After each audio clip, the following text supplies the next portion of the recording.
Audio on demand from Vision Christian Media.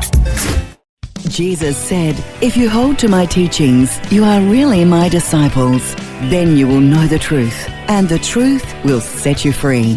When Job went through his experience of intense suffering, he had many questions and longed for an audience with God. One of the questions he wanted to ask him was, "Do you know what it's like being a man?" This is what he said, "Do you have eyes of flesh, or do you see as a man sees? Are your days like the days of a mortal man? Are your years like the days of a mighty man?" Without realizing it, Job was speaking on behalf of all of us. There's a terrible gulf between God and us that needs to be bridged if we are to feel confident that God really understands us. It's not enough for us to know that God knows about our suffering, He must feel it. Amazingly, this need has been met through Jesus Christ. The Son of God became the Son of Man, and He lived as we live, suffered as we suffer, and felt as we feel. And now He's seated at God's right hand as the God-man.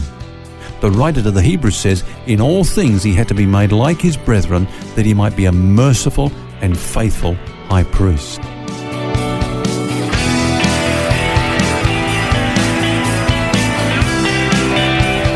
This is Set Free with Ken Legg. Thanks for joining us. It's Phil here, along with author and teacher Ken Legg. And this week we're looking at when bad things happen to God's people. It's a tough subject. And yesterday we saw how on top of all the suffering that Job went through, losing his family and his health, all his possessions, he then had to endure the grueling experience of being bullied and condemned by his three best mates. Pretty tough, isn't it, Ken? Yeah, well, he went 3 rounds with them, but I would have said that it's worse than going 15 rounds with Mike Tyson. They were devastating, weren't they? And an interesting development came out of this film. Job had been pushed into a corner by his friends. Their contention with him was that only the wicked suffer. Remember that? So Job replied, well, if that's the case, then God has wronged him because he's innocent, yet he's suffering. Therefore, God is unjust. So in wanting to vindicate himself and proclaim his innocence, he actually accused God of being unjust.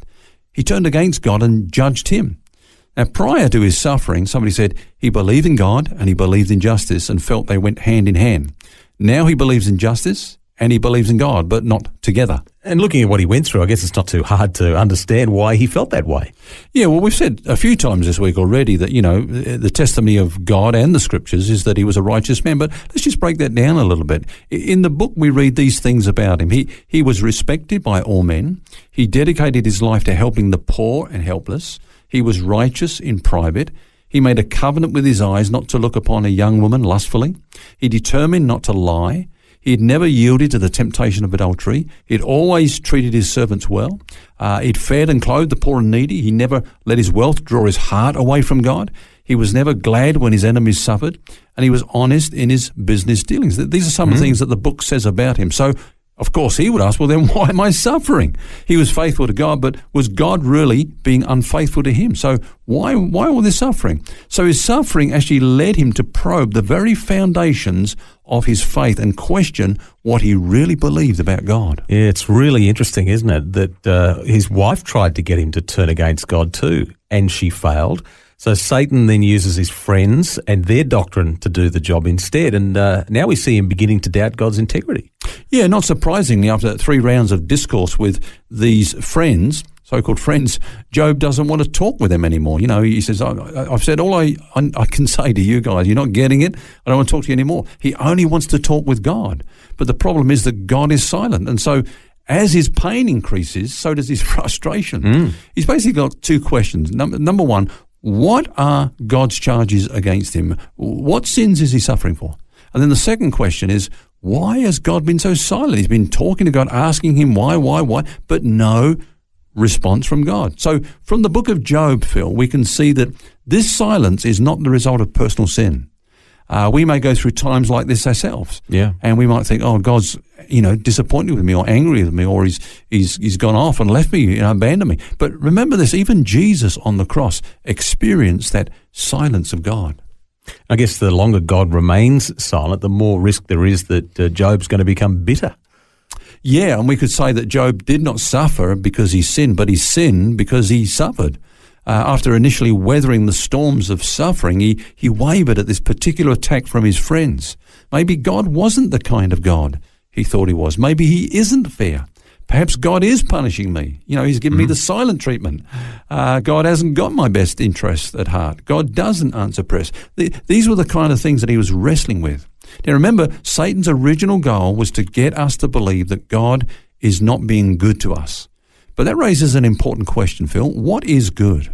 A problem arises, I think, between us and God when we disagree with him over what is good. Anything that's not pleasant or brings pain, we say that's not good. But a question we don't want to really probe is it possible that our good could really be bad and that God's bad could actually be good? You're getting deep now. Yeah, it's getting deep, isn't it? So if that's so, then what we consider good may be taken away from us. But God is still good.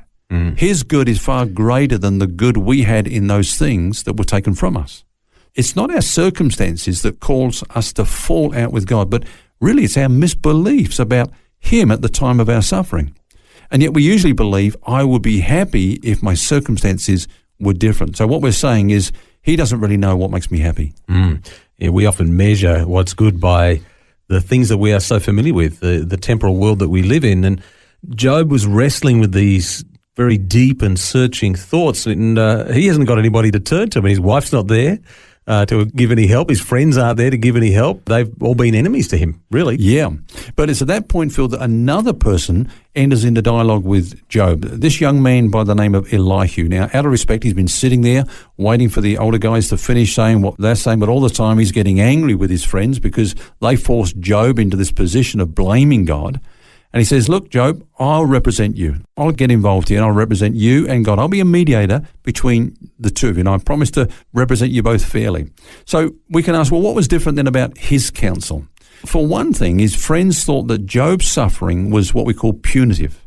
That is, he's being punished for something he's done wrong. But Elihu says, no, look, there's another way of looking at it. It could be educational, it could be corrective. So he appeals to Job to submit to it, not for it being punishment for a specific sin, but rather for the purpose of education. Yeah. Now, while the three friends appeal to Job to own up to wrongdoing in his past, Elihu says, no, repent rather of a wrong attitude in the present. Knowing the reasons for suffering won't help us if our attitude is hardened. So Elihu says that sometimes affliction comes as spiritual training and discipline. He's referring to good and righteous people when he says that, who are in the process of being sanctified. So when we look at Elihu, we see there's a definite modification regarding his counsel from that of the three friends. Even good people may need the experience of suffering in order for them to hear God's voice. So Job wasn't wrong in asking the questions that he did, though, was he? Not at all. In fact, I would say this, Phil, it's a healthy thing if we express our thoughts, even if they are doubts towards God, rather than suppress them and sort of go into this denial thing that we can go into. We sometimes think, well, what would God say if I asked him, the big questions? You think that, I was ungrateful or I didn't trust him or something like that. In fact, I once heard one preacher say, have you seen what happens to people who are angry with God? I thought about that and I thought, Jonah, he was angry with God. He was okay. He had some big questions. Elijah, you remember Elijah? He had some, he was really cheesed off and thought he had a raw David asked some big questions as well. David did, and the psalmist in Psalm 73 said, my feet had almost slipped. I was really stumbling over this. The righteous are suffering, the wicked are prospering. What is going on? But he asked the questions, and the fact is that God revealed himself in a greater way to every one of those. And that actually, Phil, is about what is going to happen to Job. We've worked our way through this book very quickly, I might say, this week. But when we come to the program tomorrow, we see that God finally appears to Job and gives him some answers. Not all the answers that he wants, but certainly some answers that really put his mind at ease and just make sense of all that's been going on.